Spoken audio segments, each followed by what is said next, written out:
Thank you all for joining us. And today we are going to be trying something new, like I mentioned. So we're bringing back David Bushell, who held a webinar with us on Digital Fundraising Day.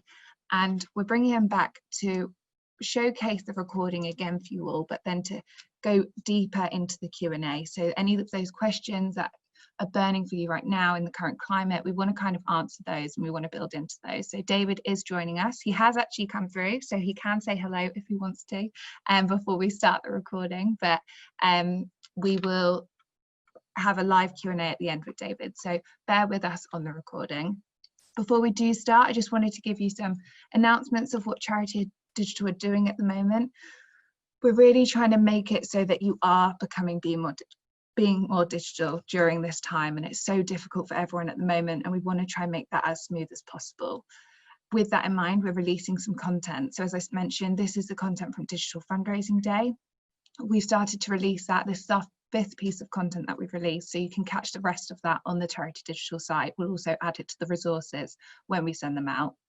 On top of that, we're also started to release our conference content. So Ellie at Charity Water has kickstarted that off for us, with our first podcast being released, and it was released on Tuesday. Alongside that, we're releasing transcripts, slides, everything like that in the coming weeks. So keep an eye out for those. Sign up to the site so you can be a part of it. Another thing before we start, I'd like to announce that we're going to be doing a Digital Leadership Day. So if for those of you that missed Digital Fundraising Day and don't have a clue what I'm talking about, make sure you sign up to our site and sign up to our newsletter, and then you can be a part of Digital Leadership Day. It's going to be a brilliant day. It's on the 25th of June. We're going to be running five sessions side by side. They're going to be webinars with a live Q&A with all the speakers, getting everyone involved. We're finalising the details now, and we're going to be releasing it in the next couple of days, so keep an eye out and make sure you're a part of it. Before I do start, I just want to go over the house rules. Those of you who are regulars know all these already, but just want to make sure.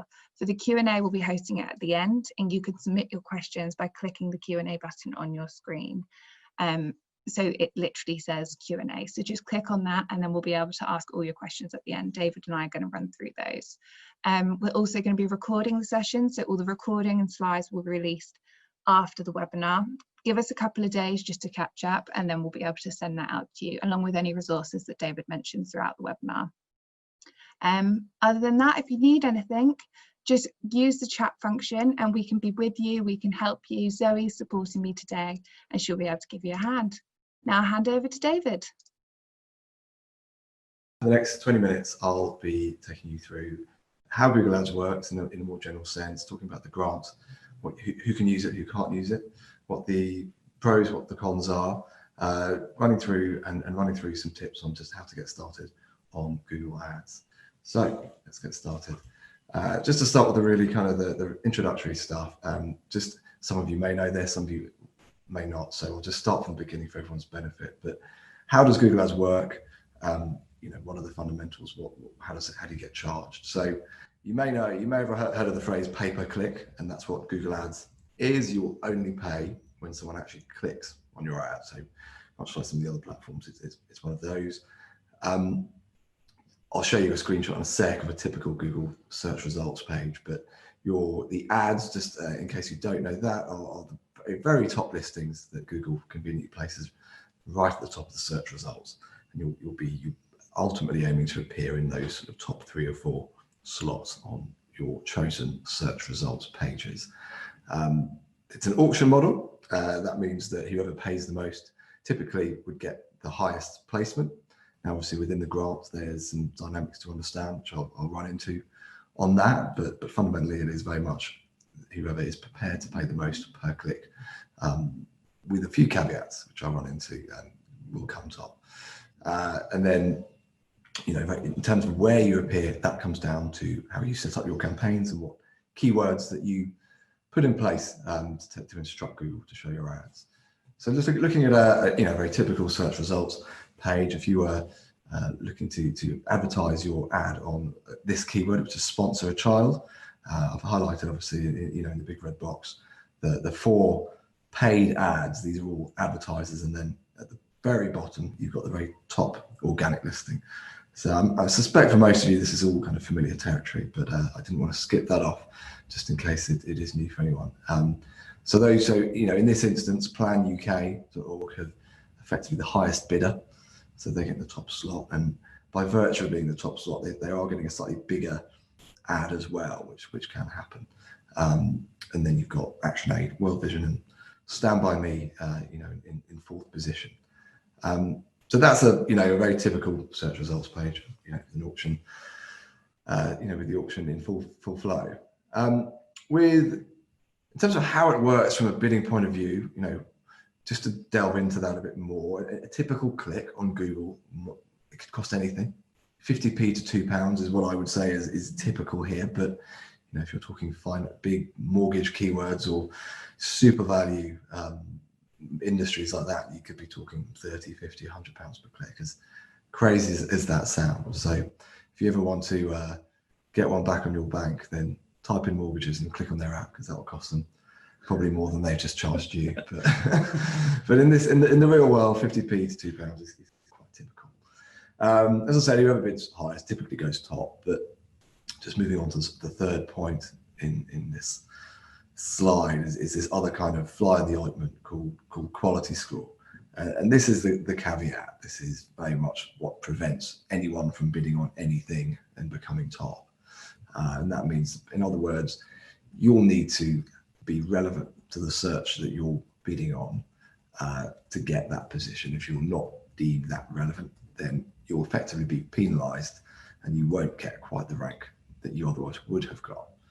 So to boil that down to a formula, the rank that you get is a multiplication of how much you bid. So that might be £1 or £2 times your mark out of 10 for your quality score. And every advertiser has that sum apply before the rankings are determined, and in the end, that's what determines it.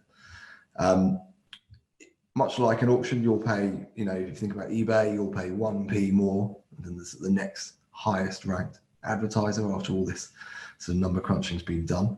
So even if you bid, £10 per click, because you really want to be number one, but the next highest bidder bids £2 per click, then you'll only actually pay £2.01 for that click. So that's kind of how it works. Just to sort of illustrate that point, this is a kind of an illustration, a diagram of how this can play out. So you've got in blue at the top, you've got your aggressive advertisers. They're going to bid £4 per click, but their quality score is quite low, and as a result, they end up with an ad rank, which is that multiplication of 5. But then you've got £3 per click and so forth. They've got a lower bid but a higher quality score, so their ad rank's higher. So they come second. So the first advertiser in blue isn't even shown because they're so irrelevant to the search that they're bidding on that Google will just say, no, sorry, but we're not going to show that.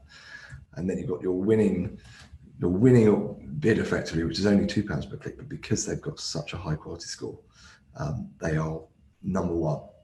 So there's many instances where actually the highest bidder doesn't come top, and it's all about relevance and getting landing pages and good ads and relevant keywords to what you guys are actually doing. So bear that in mind.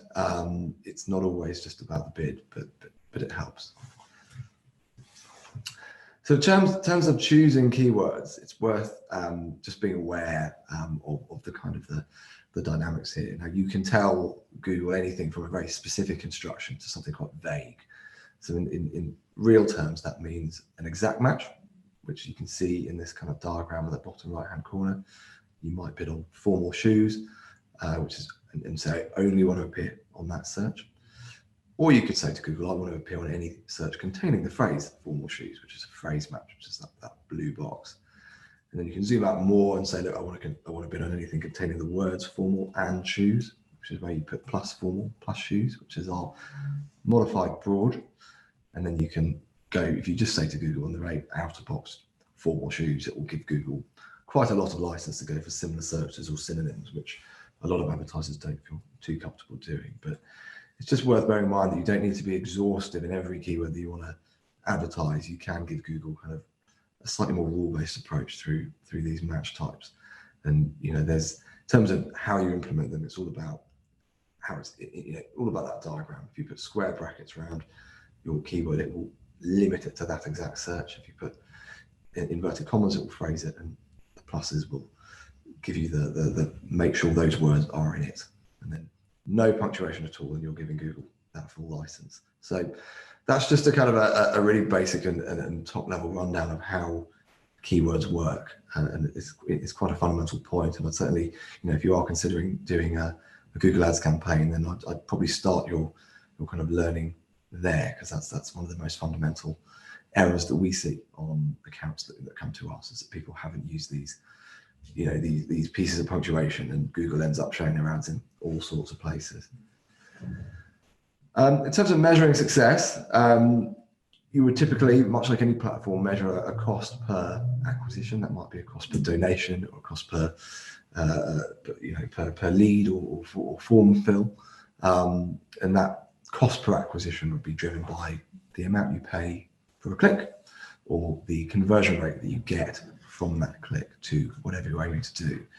So on that basis, it's you obviously don't want to pay more per click than you have to. So you always you want to test different bids as you experiment with Google Ads. Don't go in super high, just be number one, because you're going to pay for that.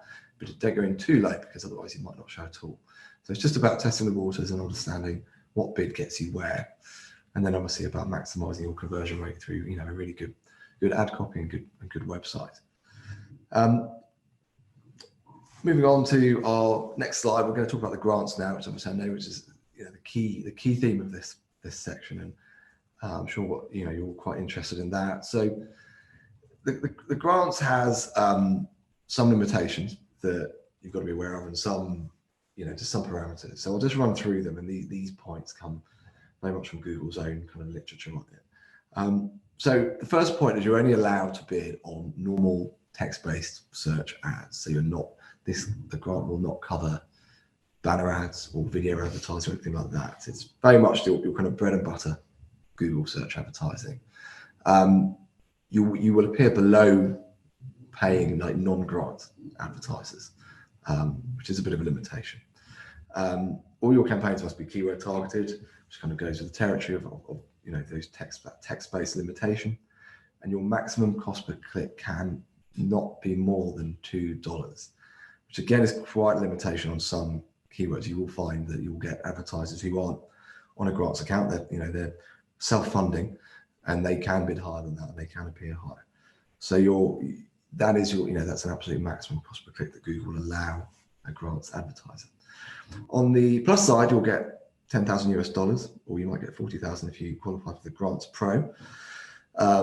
That's if you can spend it, which in our experience, it can be tricky with those limitations, but certainly, if you've got the keywords and you've done the research, then that's absolutely doable. And I've put a couple of links at the bottom of this slide that, to go into all the small print and all the full Google literature. So well worth reading that if you are considering applying for the Google grant. In terms of eligibility, it goes without saying that you obviously have to hold charity status to get this. There are certain exemptions to that, which I've just kind of put here about government entities, hospitals, medical groups, schools, academic institutions, and universities. So Google are quite picky on who they let do it, but if you're outside of those particular groups, then you should be, and a registered charity, then you should be good to go. There are obviously various certifications about non-discrimination and donation receipt and use. You'll need to look at that link on the previous slide to get the full detail on that, but just be aware that there are some requirements in that department. You'll need a high quality website, and they've got a policy which is linked to from this slide, which you can read in full detail, but it's a pretty fair policy. It just ultimately requires you to have a good website. And then you do have to go through a pre-qualification process before you get the big green tick, and that's very much the training process, one that gets you to the point where you can show that you can make the campaigns. So just a few hoops to jump through and ones to be aware of. Just going into the limitations of the ad grants, and I think this is quite important that you're aware of this, because they're not to be sneezed at. Google will only let you bid on keywords with a 5% click-through rate. They will assess this periodically throughout the year, and then if you're not conforming to that, they'll warn you and say you've got to remove those keywords or get them performing to a 5% click-through rate. So what that means is that for every 100 times your ad shows, it must get 5 clicks on average. So that is, you know, in our experience, a relatively steep task. It's 5, you know, a typical ad account would get 2 to 3% maybe. 5% is what you would get on good targeted keywords. So you've got to be aware of that. That's not, that can trip a lot of people up. But at the same time, if you structure your account well and you write good, enticing ads, then you'll maximize your chance of getting that. Google will also not let you bid on anything that gets a quality score of less than 3 out of 10, which is fair enough, because to get a quality score out of less than that, you would probably be having to bid on quite broad or probably irrelevant things to what you're advertising. So that's again another thing that you've got to check kind of periodically that you're adhering to. You can't bid on single word keywords, again, because Google would regard these as quite broad and low, you know, untargeted, low intent.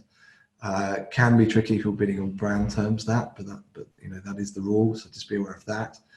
As you know from the last slide, it's $2 per click max. So again, you can't go hard on that. Your ads will only be on search, as we know.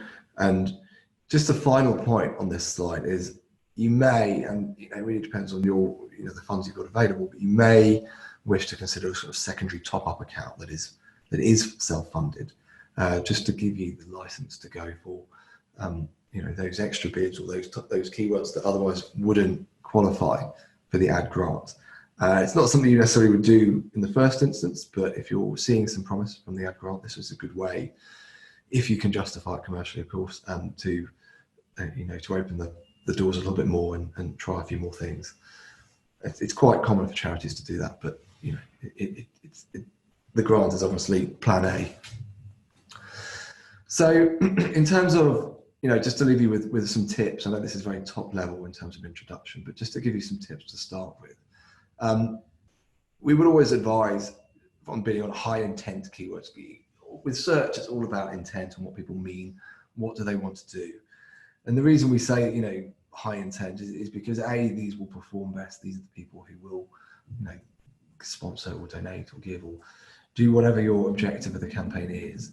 But also that's what's going to get you that 5% click-through rate, which is an absolute red line for Google. So try not to go too fluffy or broad. Try and keep the keywords to sort of action-focused words. That would be my first piece of advice.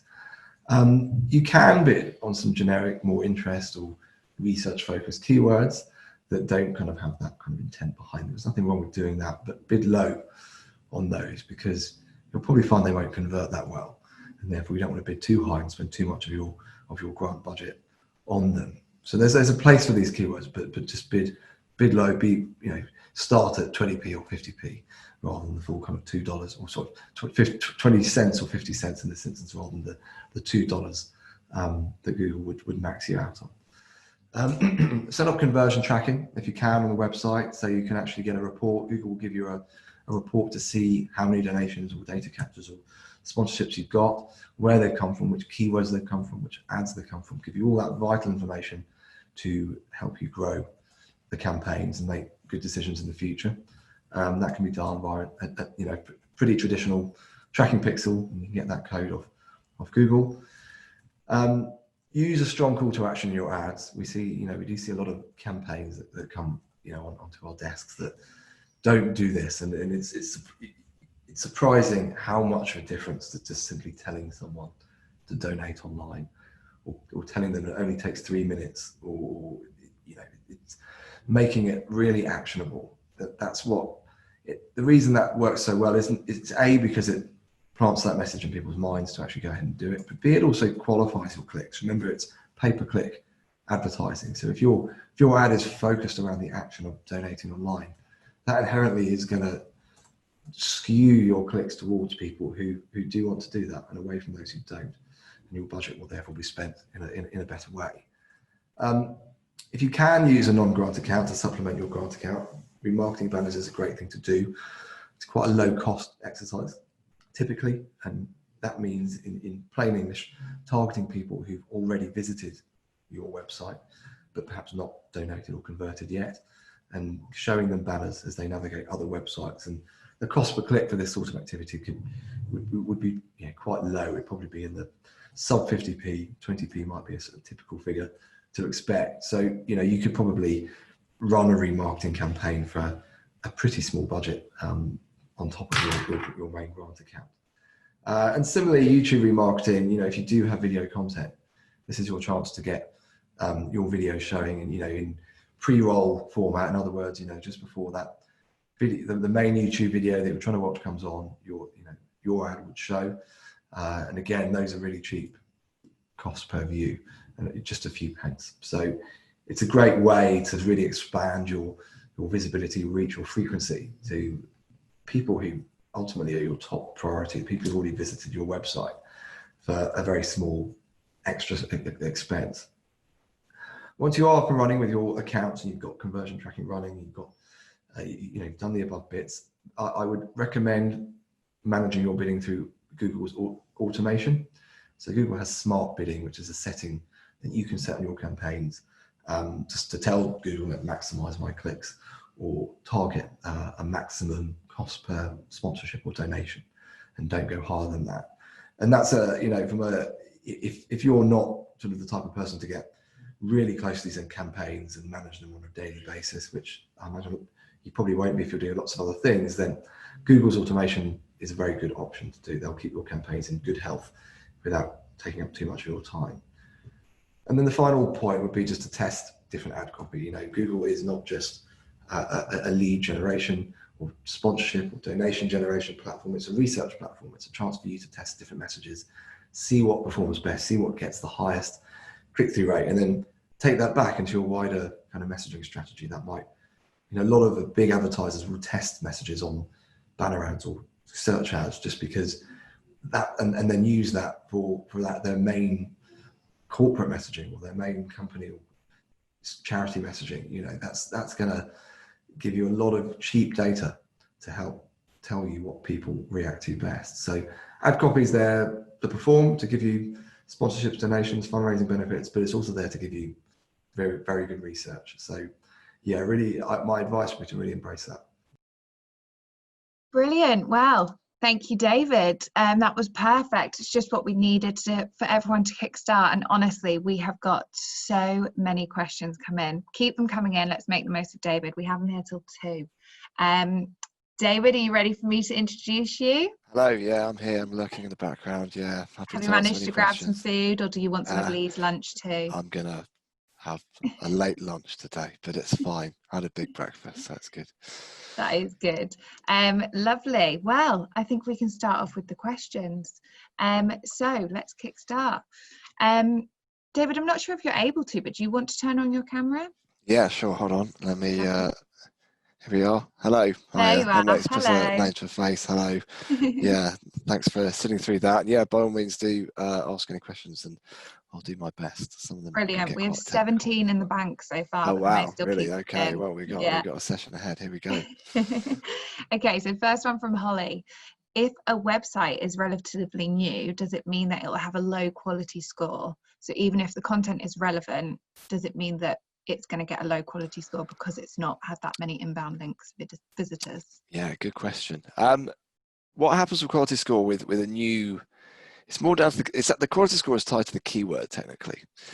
Now the website is obviously a big part of that, but what happens with a new keyword, and I guess effectively a new website, is you would get a period where you have no quality score effectively. Google used to give you a sort of a 6 out of 10 to start with, just as a starting point. But what you'd find is within probably just a few days, you would get an accurate quality score. So I don't think you would be penalized much for a new website.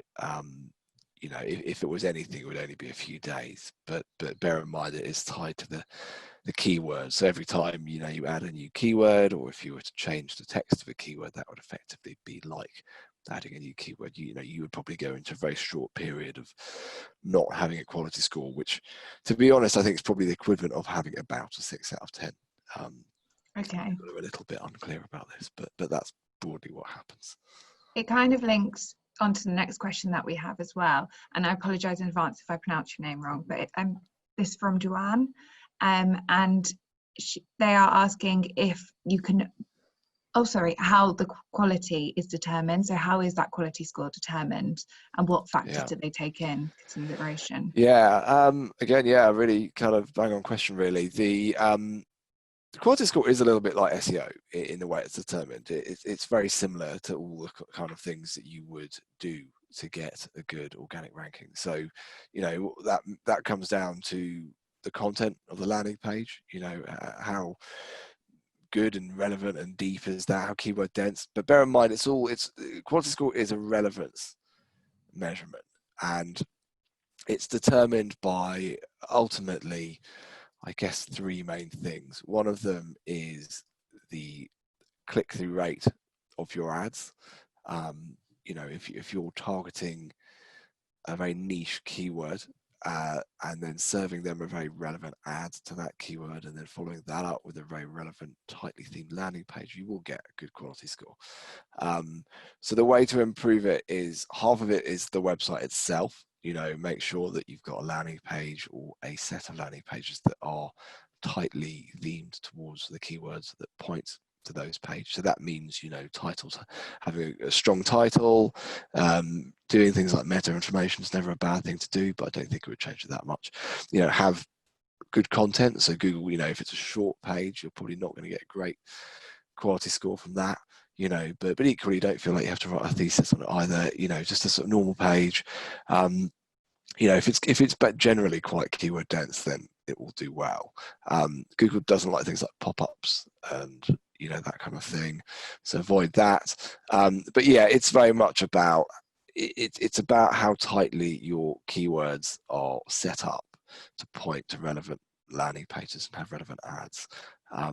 So very similar to SEO in that respect, but there's some good guidance on the Google kind of support section on the detail of that, but broadly that's how it works. We can send that out as well afterwards with the recording. It does kind of then link onto another question, which I'm assuming is a no from what you've just said there, but can you buy keyword ranking? Well, yeah, no is probably the diplomatic answer. I mean, in a way you can. I mean, you could go on to any keyword now and bid £100 a click, and you'd probably get to number one for most markets. So in that sense you can, but you're not really buying it, you're bidding. And yeah, it's that's how it works. It is an auction. It's a bit like eBay. You start, everything starts at 1p a click, and the market will determine how high that gets. Okay, brilliant. So we've got an anonymous question here. Is there a time frame for using the grant? And if you've received a grant in the past, can you apply again? Well, this is, I have to admit, you got me on the rack here. Is there a time frame? Well, I mean, it's not really. I mean, the grant is effectively a $10,000 a month budget. So, you know, if you don't use that, it will just reset for the next month. And actually it equates to a $329 a day. I think that's how it equates budget. So, you know, you haven't really got, it is a daily budget. Effectively. You can't then carry it over essentially if you haven't spent that. Yeah. I mean, so you basically, when you have the graph, you have to set the daily budget at this specific amount, which is 329, I think. I think, you know, 30.4 days per month is the sort of number that's used to derive that. But yeah, so there's that. It doesn't roll over, and that's just an ongoing budget. What was the other half of the question? I forgot. If you've received it in the past, can you apply again? I have to admit, I couldn't give you a completely confident answer on this, but I don't see why you wouldn't. I don't think there's a rule that says you're not allowed to. So I'm not aware of. But we won't quote you on that. yeah. I'm giving myself a get out of jail on that one, but yeah. There you go. Okay, lovely. We have a question from Una, who is asking if the 5% click-through rate is required on every keyword. Yeah. Now you're tapping into some of my frustrations with this. It is, and it's crazy that it is, and it never used to be, but it is now. Yeah, so Google want, I think it's 5% click-through rate on every keyword. They want no single word keywords, and they want 7 out of 10 quality score. That's a high bar, and they never used to do that. And when they did introduce that, you know, I was not happy. But that is unfortunately, yes, is the answer to that question. That's interesting. When did they decide to bring that in? I couldn't give you an exact date. It must have been a couple of years ago now. But yeah, I mean, this, without wishing to go off on a rant, this was kind of Google's way of reducing the actual usable element of the grant. You know, a 5% click-through rate is quite hard to get, and that restricts your keywords that you can use to a pretty big amount. So, you know, on the flip side, I guess before, when they didn't have that rule, you know, people were just kind of bidding left, right, and centre and everything. Yeah, so free exactly. money. So I do have some sympathy with Google, but I do think 5% is taking it a bit high. So it's a challenge for all of us to try and get on board with. That actually kind of leads on to our next question from Nicole. She's asking if the $2 bid limit has been lifted. Not that I'm aware of.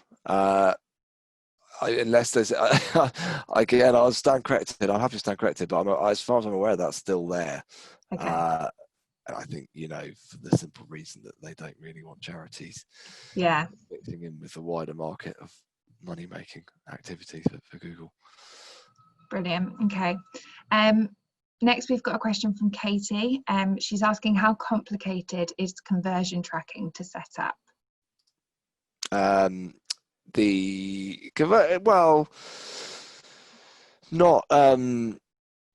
that complicated. I mean, it depends what you're tracking. You know, so you have to, you know, if you're tracking like somebody going to a thank you page, you can set that up by going into the conversion tracking settings, or even Google Analytics, and setting up a goal and say, right, you know, I just want to track anyone who goes on that URL. If you're tracking something, you know, slightly more complex, like a click on a button or something quite specific, then you'd probably need Google Tag Manager to, you know, to implement that, and that gets a little bit more fiddly. I would recommend spending some time learning about Google Tag Manager and Google Analytics.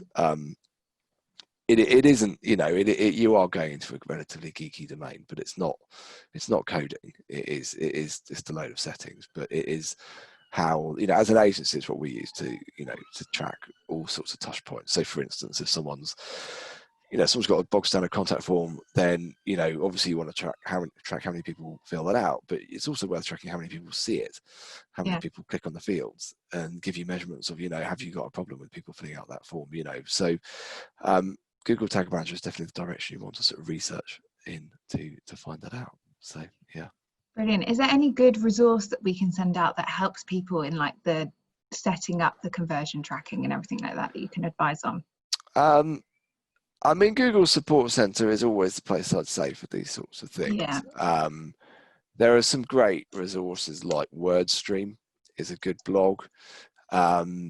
That's very good for these sorts of guides, and they've got a fantastic blog. So yeah, that would be the one. There's a chap called what's his name? I think I'm not going to pronounce his name wrong, but it's simoahava.com, which is you know, he's a bit of a guru on Google Analytics and Tag Manager. So he's very much the guy who will give you real step-by-step screenshotted guides on how to do complicated things. So that's a good one. And then you've got like Neil Patel, who's a bit more of a marketing guru. It's a bit different. But so yeah, WordStream and simoahava.com. I'll just pop a link in the chat now so you've got it, but we can send that out. Perfect. Yeah, we'll send that out afterwards. Everyone will be coming his way. Yeah. With the words that you mentioned, does that help with guidance to good keywords? Because we've got John Joe asking about any guidance. She said it's difficult to have you can't have the one word, you've got to have two. So is there any guidance of the good keywords to use? Well, I mean, the only real guidance comes back to that 5% click-through rate limit. That's really what guides you. So I mean, you want to go for, you want to use all the match types, because that increases your chances, but then you've got to be careful of the click-through rate. So Google will let you bid on anything, but if you don't have the click-through rate, it will give you a warning to fix it. If you don't fix it, they'll ban you from your grant. Oh. So, you want to try 2 or 3 word phrases, use all 3 match types, that was in the presentation just now, but then make sure you check that you're getting your click-through rate. Just also to come back on the $2 question, I think I may stand corrected on this. I think Google have slightly changed the bid cap. Oh, brilliant. Well, Nicole, you were right. Yeah, I know you are right. And it relates to the automated bidding, because the world gone on, the days of manual bidding and setting your own cost per click are kind of ending. And as such, you're allowed to bid higher than that, but you've still got all these other rules about click-through rate and quality score that kind of regulate it instead. So Google have kind of flipped from giving you a bid cap to giving you a whole load of other rules that kind of equate to a similar thing. But the way I would approach that, the sort of final point on the bid cap, is you probably want to use the automated bidding settings anyway. So in that sense, it probably won't really affect you if you're using kind of maximize conversion bidding or target CPA bidding or maximize clicks bidding. So it has changed a bit. So apologies. That's an updated answer to that question. Oh, that's good. I mean, it's not like we've gone weeks not knowing. No, well, it was minutes. I feel like it was too long, but there you go. So we've got a question here from Daniel, who's asking if Google operates in a blind auction model. Oh, blind auction model. I'm probably not going to fully understand the question, if I'm honest, but I'll interpret it as I think. It is and it isn't blind, in the sense that you don't know what other people are bidding. You cannot see what other people are bidding. That is, so it is blind in the literal sense. You can see what your average cost per click is and what that has got you in terms of your visibility and overall kind of dominance of the market. So you used to be able to see average position, which was a nice kind of straightforward metric to see, where am I on the page when I bid X dollars per click. Now you don't have that. You have a couple of other metrics called, you've got impression share, you've got absolute top impression share, which is the percentage of impressions where you were number 1. And you've got top impression share, not to be confused with what I just said, which is absolute top impression share, which is where you're in the top positions, the top 4 as it is now. So you get these readings. You've also got click share as well, which is again the percentage of all the clicks that happened that you got. So you get these various metrics that sort of tell you whether you are kind of just dipping your toes in the market or whether you are the dominant player in that market. And you can see your average cost per click, and you can obviously see what you're bidding. So in that respect, you do know kind of broadly what the competition as a whole are kind of doing relative to you, but you can't individually see. You can do the auction insights reports, is the only other thing I'd say. So the auction insights reports, which again is something I'd recommend kind of reading up on sort of separately, but that gives you some metrics that tells you who else is bidding on the same keyword that you run that report on, and then what percentage of the time you're higher than them, or what percentage of the time they're higher than you, and various figures like that, which again give you a kind of relative view of you versus a competitor. So whilst it is blind bidding, there is a lot of information that you do get around the edges of that kind of make it slightly less blind. Okay, yeah, that makes sense. We've got a question here from Guy, who's asked if Google Ads can be localized. As they are a local charity, they want to prioritize on a local basis. Yeah, absolutely. And localizing, so you can, you can set, there is a location setting that allows you to localize right down to a postcode if you want to, or you can set a radius, a mile radius on that postcode, or country, county, etc. And it's certainly a good way of getting your click-through rate up if you are doing something local. Yeah, I mean that's kind of your central angle. Put the location in the ads, bid obviously locally. But local businesses tend to get quite good click-through rates because they have that inherent relevance to the user who's probably looking for a local service. So yes, they certainly can, and you certainly should. Brilliant. So we have a question here from Tim, who is a beginner.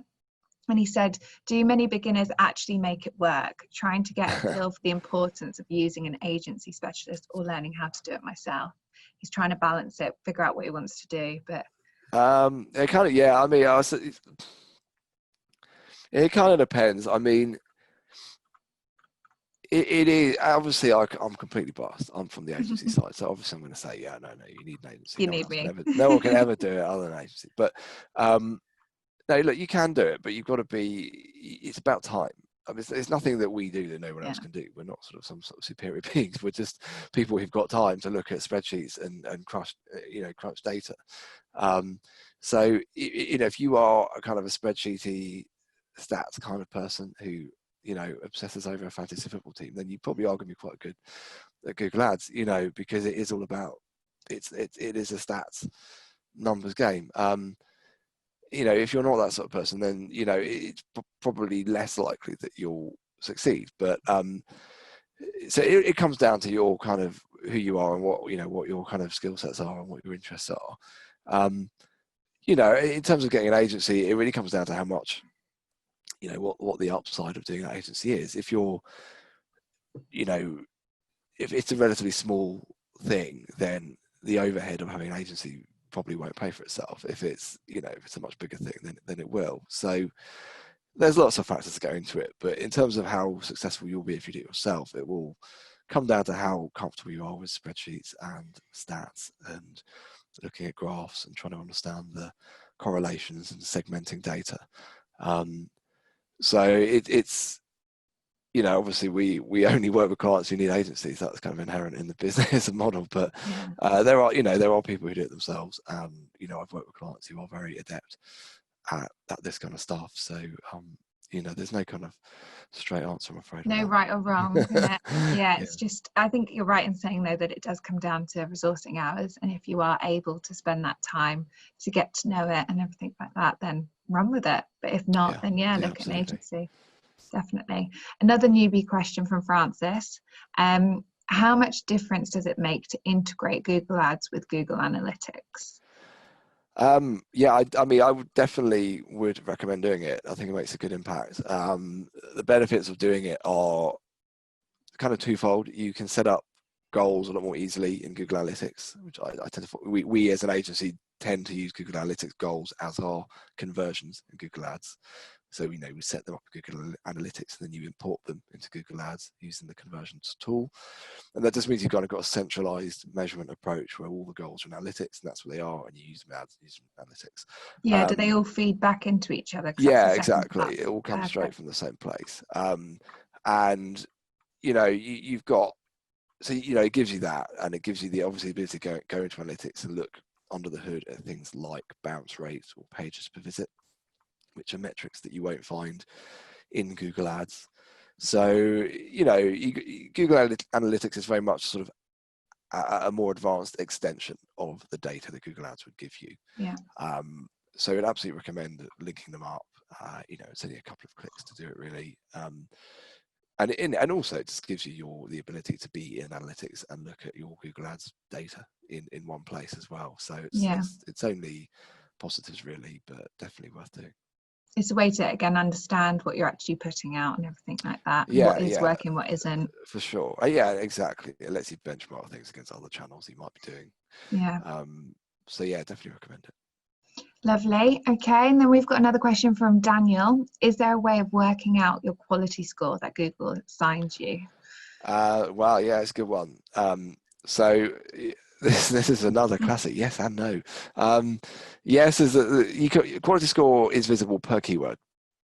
Okay. So you probably will have hundreds, if not thousands, of keywords in your ads. You'll have thousands of different quality scores in that instance, and you can see to some extent historical quality score, but they don't let you graph it. They just kind of give you the most recent quality score that was different to the current score. So it will tell you might have a keyword that's a 7 out of 10, and Google will tell you whether it used to be a 6 out of 10 or whether it used to be an 8 out of 10. But they won't let you run a report that says, not easily anyway, what was it in November 2018 or something like that. So you can that is really all you can do is look at a keyword and look at its quality score.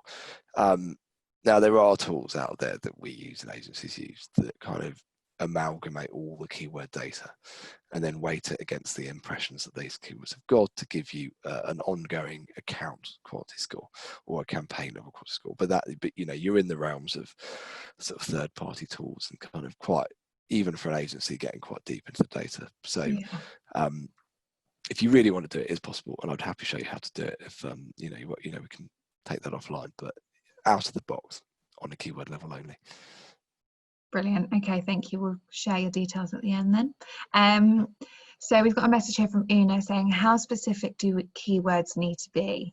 So do you need to introduce things like Northern Ireland in the keyword if I wanted to reach people in that area, or will Google take care of this? I guess this goes back to location settings. Yeah, no, it's that's a good question. So it comes down to your campaign settings. Now, if you were running a UK and Northern Ireland campaign, Northern Ireland's in the UK, so we're okay with that. But yeah, let's just learn my geography. But if you were running a campaign targeting, you know, a whole area that's far beyond Northern Ireland, and you bid on, you know, colouring pencils because that's what you're selling, then you know those clicks will come across the whole area. If you bid on, there's two ways then to get Northern Ireland traffic. The first way is to bid on colouring pencils Northern Ireland, which is quite a specific keyword.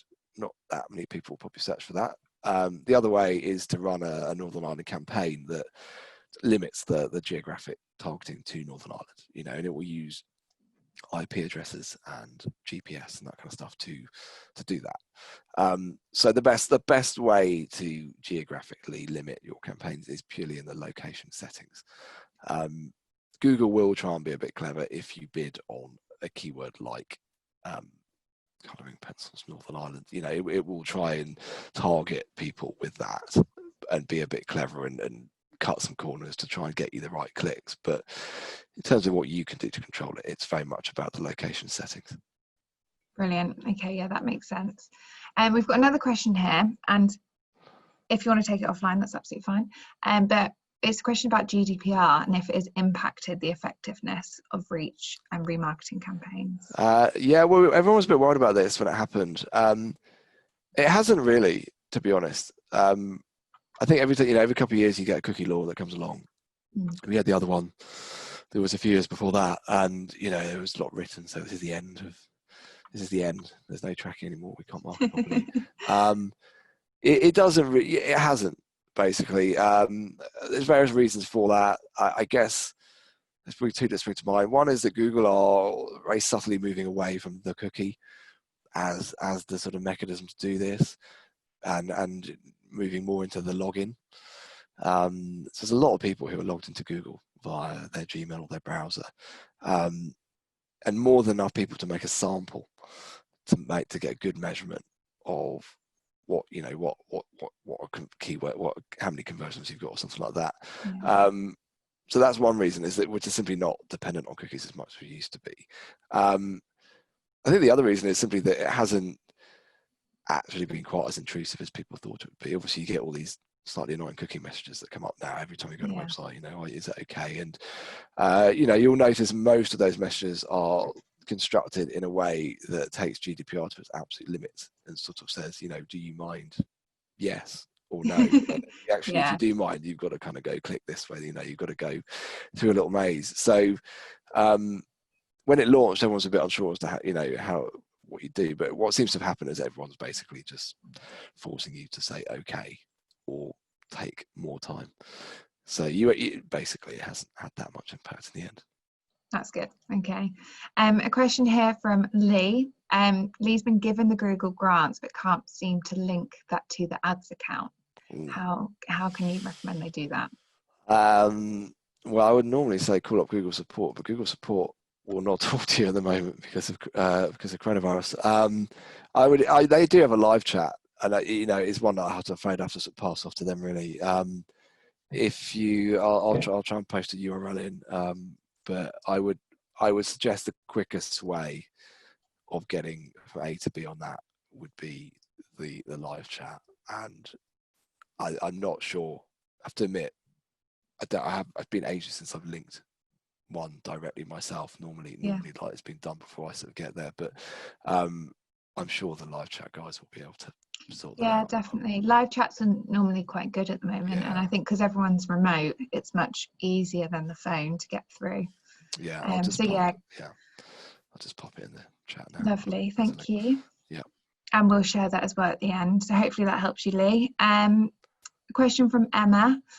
So Emma has the Google grant but hasn't really used it, and they aren't a charity that relies on donations. Other than donations, what are the other benefits for those for using the grant? Well, I don't know. I mean, really, the grant is there to get you clicks ultimately, and the benefit of clicks, I suppose, is really the answer to your question. I suppose, you can use the grant. I guess the one thing that you can get that isn't a donation is data capture, so that you can mail shot people and so forth. So I think a sort of classic use of the grant might be to give some sort of free data capture guide, or just ask them to register for get some data from somehow, however you incentivize that, the ebooks and so forth, or that kind of thing. So I would focus on data as your main kind of objective, and obviously if you get donations, that's great too, but this is definitely your chance to get some email addresses, I would say. Brilliant. Okay, so we have a question here from an anonymous attendee, and I think you may have touched on this recently, but I'm just going to bring it back up. So the $10,000 is that an annual amount, or is that a monthly amount? And do they have to reapply each year, or how does it work? It's a monthly amount. Is the answer to that bit. So there's a lot. It's quite a heavy grant if you can use it, which is the big asterisk. But yeah, it is a monthly amount.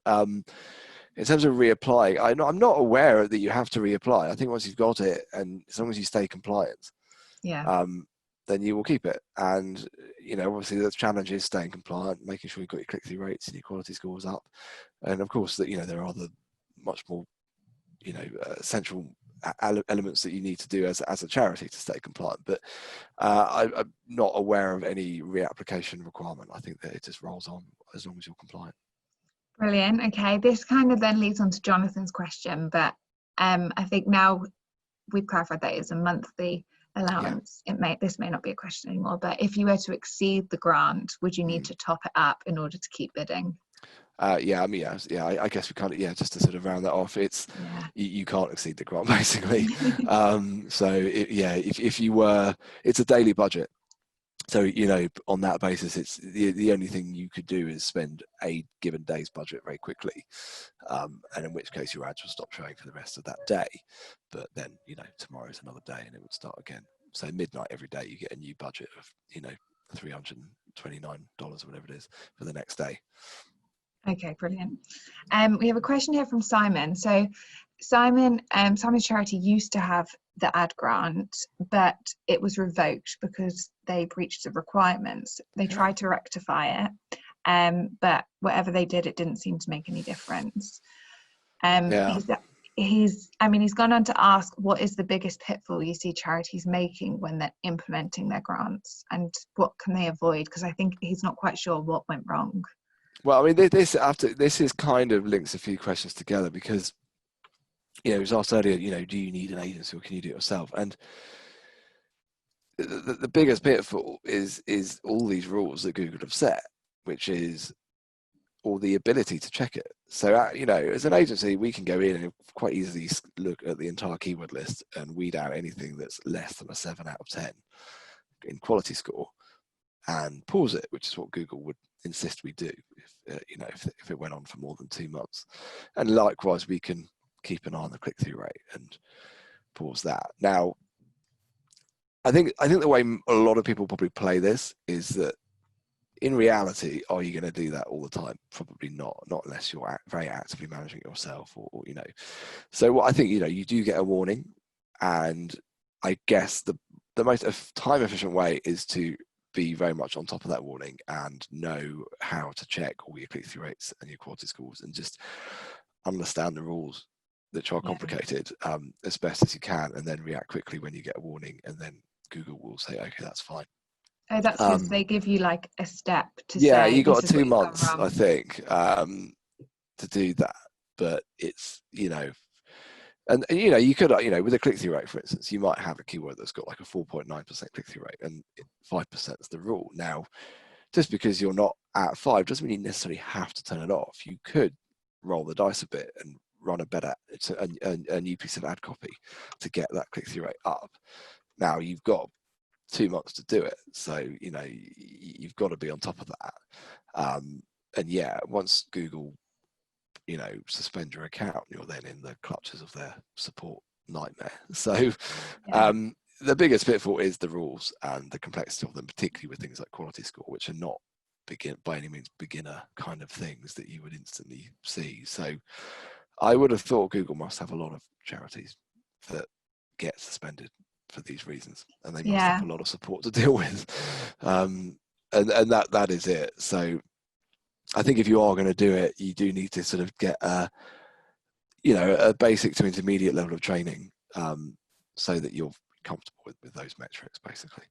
And it's almost worth having that last slide that we showed with the 8 points. Yeah. Front of mind, have them printed out somewhere or something, and just have it so that you're following that guidance. Yeah, for sure. This kind of goes on to Tim's question where he's asked what actually happens if you don't reach the 5%. So you mentioned there briefly that you do get a warning. So is that what it comes up with? Yeah, you get a warning email with a small table that says where you are compliant and where you're not compliant. And inevitably you will see an area at least where it will say you're not compliant. They won't give you much more help than that. They will simply say, you are failing the click-through rate requirement. They won't, for instance, tell you which keywords are making that happen. So it's really then all on you to go in and find it. And I have to be honest, they don't give you a lot of feedback. In an ideal world, you say, right, I fixed it. Can you check it and tell me if it's okay? Yeah. Probably won't do that. So it's not the best, but yeah, you do get that email at least. Yeah, no, completely. I get that. We have a comment here just asking to recap on the 1% extra charge after your ad has been clicked. So the attendee has said that they didn't fully understand the 1% extra charge after your ad has been clicked. Could you please run through this again quickly? 1%. 1p extra. Oh, the charge, 1p. Oh, right. Yeah. Sorry. Yeah. Sure. I can do that. It's this. I would think about eBay in this example as the way to kind of understand it. Let's just talk. If you're bidding on something on eBay, if you're bidding for a phone on eBay and it costs £200, and it started bidding at 0, I guess. If you bid, 50 quid, someone else bids 70 quid as their maximum bid, they'll pay, I think it's 50 quid and one. I can't actually quite remember how eBay works, but they'll basically pay a very small amount over what you've actually bid, just over 50 quid. And it's the same, going back into Google Ads, it's the same here. If I'm bidding 10p a click and you're bidding 15p for that click, you'll pay 11p to get above me. And that's kind of what I mean. So you'll always pay 1p more than the next highest bidder below you. Okay. If that makes sense. Brilliant. Before I go on to the next question, I just want to flag that we have reached the 2 o'clock mark. I'm going to keep hold of David a little bit longer to go through these questions. So we still have quite a few. But if anyone does need to jump off, just to remind you, we are recording the session, so don't worry, you'll get sent the recording. But for those of you that can stay, please do and make the most of David. So we've got a question here from Mike. So Mike's been keen to reach a potential service users rather than donors. So they offer support for people who are job hunting. Is there any suggestions of what to watch out for, what to do? Jobs is tricky. I actually kind of cut my teeth in the jobs market and the training and recruitment market when I first kind of got into Google Ads a while ago. And obviously the problem with jobs is that you've got a lot of different people. You've got employers and candidates for starters, but obviously mostly candidates who are typing for jobs. Words like recruitment are obviously very ambiguous in terms of whether that's an employer or a candidate looking for a job. So I think that it really depends on exactly what the goal is, I guess. But what I would say is, you want to try and bid on quite job specific keywords for the job that you're after, because there is a lot of search volume for jobs out there. So your risk isn't so much not getting the clicks, it's getting the wrong clicks, and blowing that daily budget that you've got on the wrong clicks. So I think the name of the game is be specific, bid on very specific job keywords.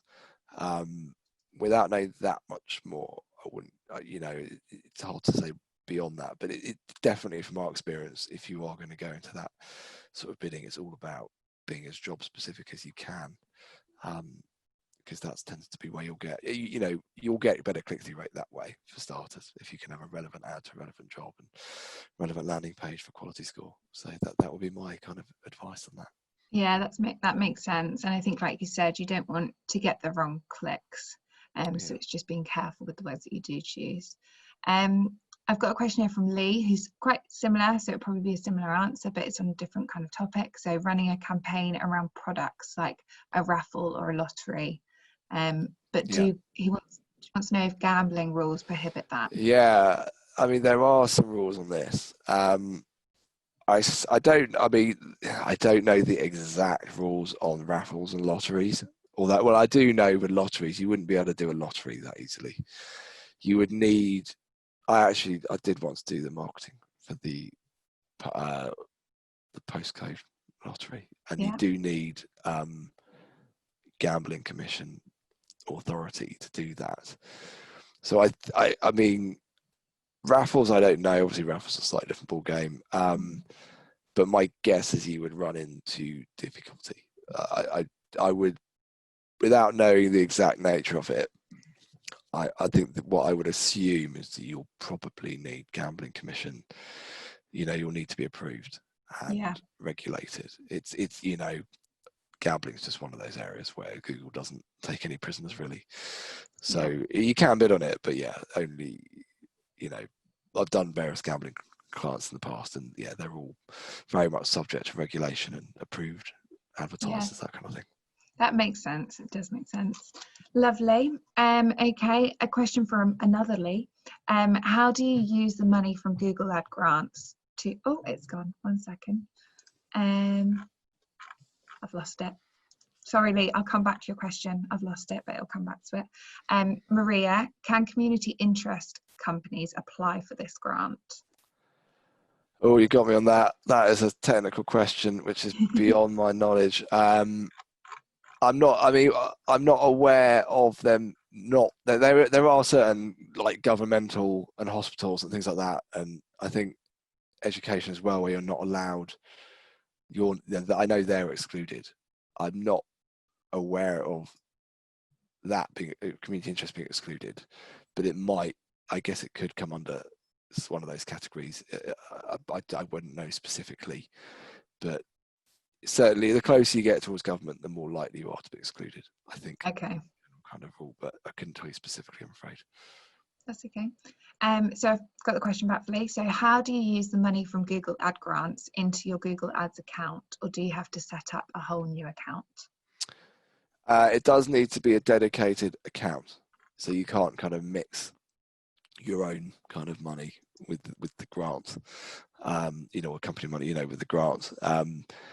So, a lot of charities do have two Google Ads accounts, a grant account and then a funded account, which allows them to, not have all these sort of slightly silly click-through rate rules and that kind of stuff, bid freely as anyone else can. So it does need to be, it's an account level thing. It needs to be a dedicated grant account with nothing else. Well, it will be set up in a way that you just simply can't advertise in any other way. It won't, allow you to. So it's very much tied to the account. Okay, that makes sense. Kerry has a question discussing that they're a musical and they want to look to use the grant to promote events. Is that a good idea for them to do that, or is it best to just push to donations? Well, I mean, I think I sort of see them. I guess I see an event as what we in sort of agency world would call a higher up the funnel way of getting donations. And I absolutely think I think the sort of it's a bit of a cop out, but I think the answer is probably to try both, in the sense that obviously if you can get donations straight off the bat online, then great, and that's a highly accountable return on your grant spent. So by all means do try that, but events are obviously a great way again to capture data, and I suppose I'll probably just repeat that point really. It's about money and it's about data at the end of the day, and that applies whether you're a charity, whether you're a business, a private retailer, whatever it might be. In the first instance, of course, you want to get the donation, you want to raise some money, but always remember to capture data wherever you can. So on that basis, I think events are a great thing to do. And you should definitely look at that. Yeah, I think that goes back to what you were saying as well about having the Google Analytics set up, because you can then see how that is running and compare the two. Yeah. Brilliant. So we've got a question here from Helen. She's saying, how do you see the quality score? She can't find it anywhere. Yeah, well, okay. So to find it, to uncover it, it is well hidden. Google do like to hide quality score. It's kind of, it's their magic dust, really. So you go in, when you're in AdWords, you have to go into the keywords section where you'd see your list of keywords. And then you'll probably need to edit your columns at that point. But you will only see it in the keyword section, which I suspect is the main direction that you might be missing at the moment. And if you go into keywords, so not ad groups, not campaigns, but you've got to be actually in keywords, then you should, when you edit your columns, I think there's a little button at the top of the table, but beneath the graph, it'll probably, little columns icon with three lines or something. Yeah. Click on that and you should be able to search for quality score, but I think you will find it under attributes, or I might be able to tell you now quickly, but yeah, you'll definitely, I think you can search for it anyway. So if you just do that, then you'll find it. But if you just wait 1 second, I'm just going to look a live demo. Yeah. Going straight to it. Where is it? It's where I don't know. Right, if you, there is a search box. Basically, if you go into keywords and then edit columns, I can show you. I could screen share, couldn't I? Shall I do that really quickly? As long as you haven't got any information on that that you can't share with us. Maybe I shouldn't. It's not my information. Yeah, it's a little bit. It's not that the icons sensitive, to us. but yeah. So it's right under the graph, and you've got a row of icons called search, segment, columns, reports, download. And you're in keywords, and then in search keywords, as it's now called. They've slightly tweaked the interface recently. And then if you're in there and you click on columns, and then there's a little magnifying glass at the top where you can click on that and type in quality score, and it will come up. And you'll also see quality score in brackets historical, which is where you can see what your old quality score used to be. So again, if that's not clear, get in touch. And I can take you through that offline. And that's, I'll help you find it one way or another. Brilliant, thank you. Lovely. And then this kind of goes on to Una's question, who said, how often do you need to be checking the quality score? I know you said you can automate it now, can't you? Yeah, I mean, quality score isn't something you sort of need to check intensively. I mean, the main thing is that you are not risking issues with compliance with the grant rules, with the whole 7 out. You need to make sure your quality score is over 7 out of 10. But as I said, I mean, it doesn't really need to be checked very often at all, to be honest. I mean, if you are running an ad copy test and you want to increase your click-through rate, and a goal of that might be to help boost up the quality score a bit, then of course you'd want to check it, maybe weekly in that scenario. But in a more sort of general sense, it's not something I think you need to be kind of all over. I think you just, you probably want to review all their campaigns for that kind of thing once a month. Obviously, if you're running in terms of the wider performance and clicks and conversions, you want to be on that much more regularly than that. You want to be spending some time on it each week, really. But quality score isn't, as much as it is a key ingredient to the overall result, it's not the absolute be all and end all. It's not like, budget or your click volume or your conversions. You know, it's a secondary kind of metric. So I think, you know, if you reviewed it monthly, that would probably be okay. Okay, so be aware of it, but don't feel pressured to keep an eye on it all the time. Yeah, exactly. Lovely. So Rachel has asked if it is possible to add keywords and then specify exact matches, phrase matches, and broad matches within Google Ad Grants. So just repeat the first half of that again, Mimi. In terms of the... Is it possible to add keywords? Yeah, add keywords. Yeah, absolutely. When you add a keyword, you've got, you can use all three match types, and to use them, you know, if you're in the main interface and you go into keywords and then search keywords, there'll be a big blue plus, you know, where you can add keywords, and then at that point it will open up a window, you know, sort of text box window, and if you just write the keyword, that will be a broad match. If you put it in square brackets, that'll be an exact match. If you put it in double speech marks, that'll be a phrase match. And if you put plus before a word, it will make it what you call a modified broad match, which means that you're saying to Google, this word must be in the search, you know. So yeah, you certainly can use all three. And it's, you know, a lot of kind of, you know, full-timers like me would advise doing that, because it helps quality score. Google you'll tend to find that an exact match will get a better quality score than a broad match because it is inherently more targeted. You're restricting the targeting to only that keyword rather than a broad match, which is kind of saying to Google, look, here's some rules, but knock yourself out, you know. So, you know, exact matches and phrase matches are good for quality score and for, you know, ultimately targeting a much more narrow subset of users. Broad match is very much a bit more of a catch-all kind of mentality. It's about saying to Google, look, I can't think of every single search everyone's ever going to type in. So here's a kind of a rule, and say, look, show me on these sorts of searches. That said, the rumor from our Google rep is that they may get rid of match types next year. Oh, okay. But we'll see. I don't know. I mean, it may not happen, but that was mentioned, and that would relate to using automated bidding. Because if you use automated bidding, then you don't really need this level of control. So anyway, but yeah, you can certainly That's another webinar for a later day. That might be, yeah. They could shake things up a lot with that next year. So we'll see. Brilliant. Only a couple more questions left. So we've got one from Helen saying, does it work on tracking PDF downloads? Like, is it good for stuff like that? Yeah, that to do that though, you would need a bit of Google Tag Manager magic.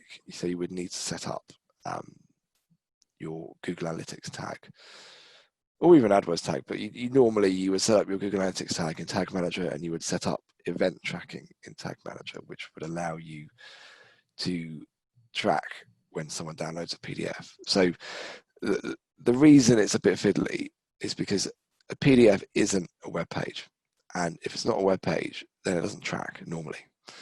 Yeah. So, you know, because normally the way it works is you've got some JavaScript on the page, and that is what sends the tracking to Google Analytics. So if you're tracking a PDF, all you can really track is the click to get the PDF rather than viewing the PDF itself, which I know we're sort of splitting hairs to say the least. But if you do want to track a PDF download, you would need to use Tag Manager to achieve that, and happy to help you do that. But yeah, that's the direction you kind of got to look in basically. And you know, obviously, if you Google track PDF Tag Manager, you know, you'll find like that blog that I posted, Simo Harvey, he'll give you there is a blog on that, which is step by step how to do it and all the settings you need to put into Tag Manager. But yeah, that is a slightly more fiddly one than your sort of standard piece of tracking, but not that complicated. It's just does require a few, doable, but with a few instructions. But okay, you know. Brilliant. Well, we'll share that afterwards. Definitely. Okay, so we have a couple of questions asking, for the normal person, roughly how long would the application take? Because obviously charities are quite limited with resources. So they're wondering, is it worth putting that time in? God, I have to admit, I've never done it myself because I'm an agency, not charity. So I get to avoid all this boring admin and come in when the fun starts. But so I can't really give you a straight answer to that, to be completely honest.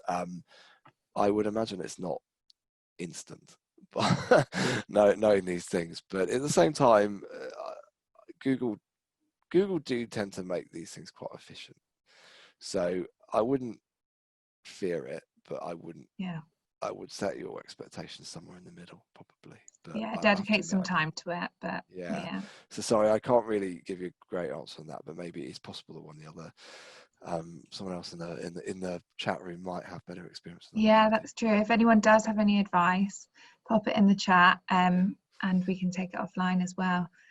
Brilliant. Okay, we have one last question to end on, and I'm not actually going to ask you to answer it because I think it's best for Tom to actually come directly to you. So I'm going to oh, we've got Sonia saying that if she does apply, she'll let us know how long it takes. So that's brilliant. Okay, yeah, excellent. I'll be interested to know, to be honest myself. So yeah. Yeah, definitely. So yeah, back to Tom. I'm gonna give you the question, but don't worry about answering it. But I'm gonna share my screen in a minute with your contact details so that everyone can reach out to you if they need to. So Tom said, I've had to ask, how much will an agency charge? How much? Oh, no. We can answer that. I can give you some guidelines on that. Go on then.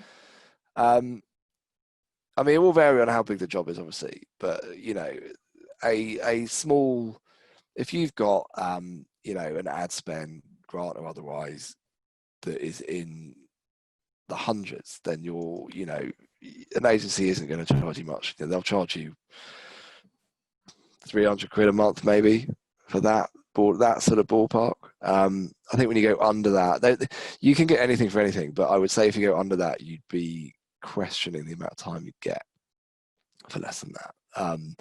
If you're in, you know, if your ad spend's kind of, and ad spend doesn't matter here, it's not about the ad spend, but it's just as a way of gauging the sort of scope and size of the project in a simple way. But if you're doing if you've got an account that's putting, I don't know, 1, 2, 3 grand a month through, then, you know, you're probably looking more in the sort of 500 to £1,000 kind of month bracket. You know, and that the lower end of that would be for you know, a sort of £1,000 a month. If you're getting into much bigger numbers, then you enter a slightly more, the sort of slightly more rule of thumb formula is around 10% of ad spend. A lot of agencies charge directly that, which we don't agree with at all. You shouldn't really charge based on the actual ad spend because A, it's just a bit, it's not really relevant. B, it makes you as an agency quite partial. Like, you're not, if you're making effectively commission off your Google spend, you're not likely to tell anyone to cut back on something because that's, you know. So but as an industry, that's probably the sort of benchmark that you could work to. So, you know, I think that the fees start probably at a few hundred quid a month and they go up, you know, proportionally kind of from there.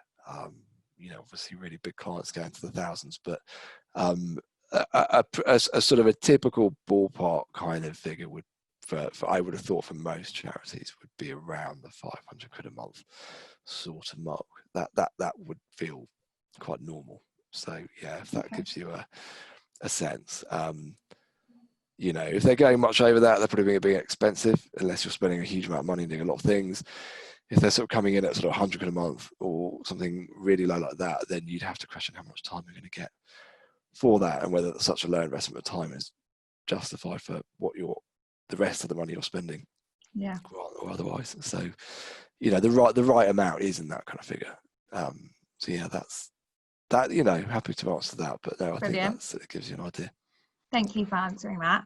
And all the other questions, we had about 30 questions in the end. So wow, that was good. They were all good questions, and I think I sidestepped one or two of them, but I tried to answer the rest as best I could. Brilliant.